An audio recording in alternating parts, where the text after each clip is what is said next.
Okay, here we go. Got the belt changed, it's back in, water pump is changed.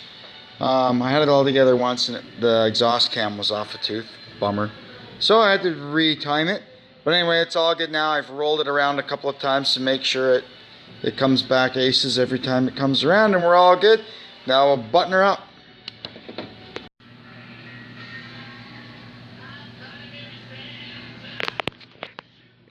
Power steering pump is back on. Now we're buttoning up the top. I'm going to put a set of new spark plugs in it, and we'll start putting that all back together. Okay, the engine's mostly back together. The cooling module, they call it, is all back together and in and bolted up solid. I haven't put any water in it yet. That's another adventure for later. Right now I'm moving on to the suspension and the torch required portion of the program. So right now I got a drill through here, a pilot hole, then I'm going to run a 1 5/8 I think hole saw through it so we can get at the captive nut inside the frame. And we're going to get that warmed up with the torch, plus I'll heat up the bolt from underneath here and it'll come out with a 1/2 inch impact gun. Otherwise, if you break it or spin the captive nut inside the frame, you are in a world of hurt.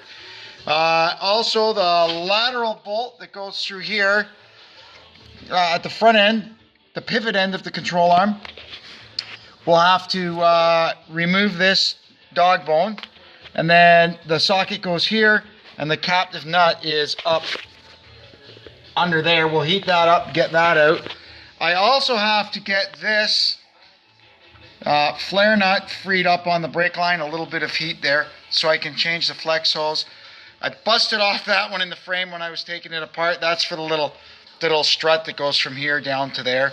That's easy enough to get out. And I busted off another one here in it's the mounting bolt for the ABS wire. So we got a little torch work to do on this side. See you in a bit. So you can see there, got the pilot drilled and we're through the first layer, and there's kind of an inner layer inside that. Once I get through that, you'll be able to see the nut. And there you have it. It's hard with the light. Anyway, you can see the captive nut inside there and the end of the bolt. So we're well on our way to getting this thing out. I've never really had too many of them Canadian cars anywhere that I could just put the gun on and blast that bolt out. They're usually pretty stubborn.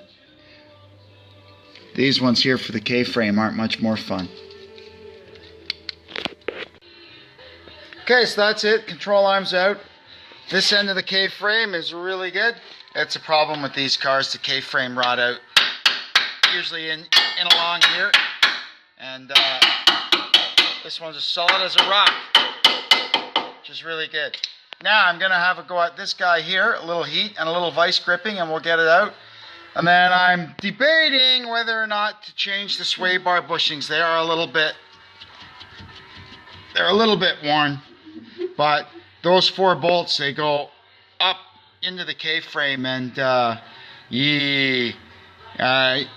never ever been successful at getting too many of those out. The front ones I think I can get inside with the torch.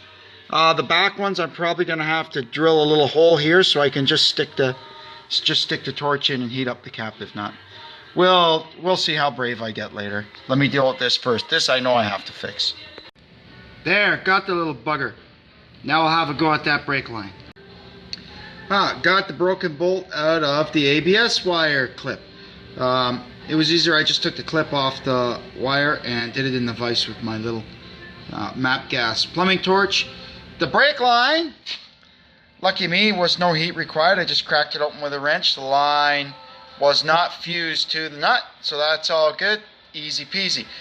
Now I'm going to have a look and decide what I'm going to do with the sway bar. Time for a little cleanup, I think, before I go any further. This place is a friggin' disaster. I wish they could make a cordless cutting torch.